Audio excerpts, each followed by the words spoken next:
what's really coming out for me right now is this idea that it's something you said a couple of moments ago, and it sparked a thought for me. I remember the story that Vanessa Bryant told about Kobe Bryant after he passed away. I was fortunate enough to interview him around 3 months before his tragic passing. And she told this story, and she said that Kobe would play through every injury. He would play through every pain. He would play through everything, even when the doctors and his coaches would say, stop playing. And she asked him, she said once, why he still plays, right? Again, going back to our curiosity, not assuming you know your partner. She asked him, why do you still play? And this is just her and him. There's no cameras, she's telling this story, but at the time it was just them two. He said it's because there's someone who's paid for a ticket today.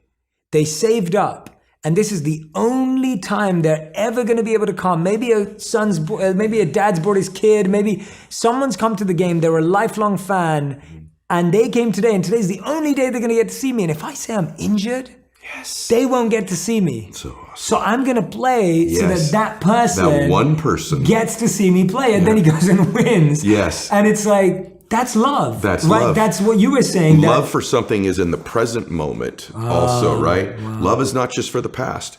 And it's funny how important one day is, man. When my dad got sick, my dad got cancer.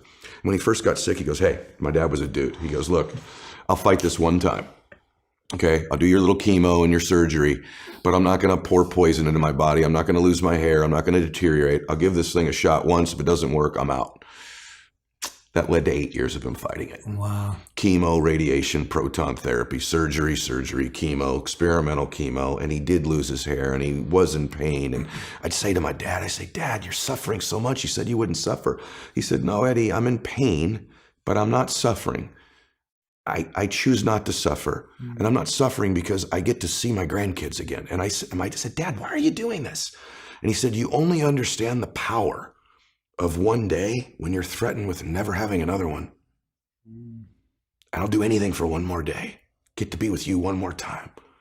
Give your mom a kiss one more time. Maybe I'll see one of my granddaughters get married. And he goes, I'll do anything for one more day. The beautiful thing is I was actually with Kobe a week before he passed away.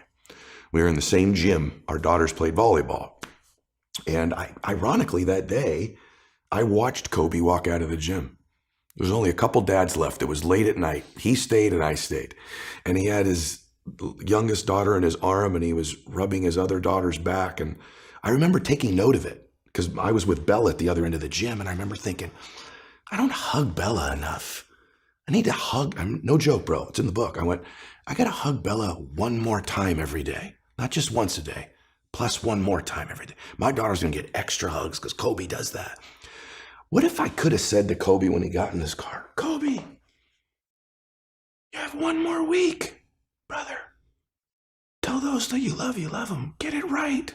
Whoever matters to you, make it right. Call your dad, make it right. Call your mom, call your family. What if the day before you could have said, Kobe, you have one day left. And my dad, same thing. I was with my dad when he had 1 day left. I was with my dad when he had 1 hour left. I was with my dad when he had one breath left. And when we begin to think of our life that way, the power of right now and having one more moment and one more minute is so beautiful. It's so blessed. It's so big. It's so amazing. Why would we spend that minute in history? Why would we spend that minute in the past when we could be fully present in creating the future? And so, I think most people think, Jay, everyone else is going to die. I think they just, I'm not going to die. Or they go, I'll get around to being happy. I'll get around to making my masterpiece of my life. I'll get around to my dreams.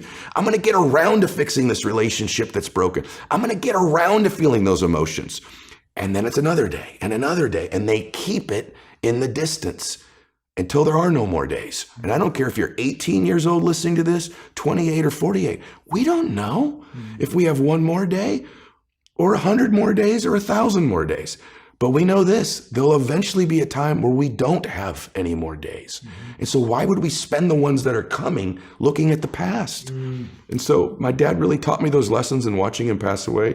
And that's why I have a whole thing in there of how to get 21 days a week, run mini days. I get 21 days a week. We still measure time, bro, like it's 1900. Think about 1900. Yeah. If I wanted to get you a note, I'd have to write a letter out, stick it on the back of a horse's butt in 1850. 30 days later, you get it.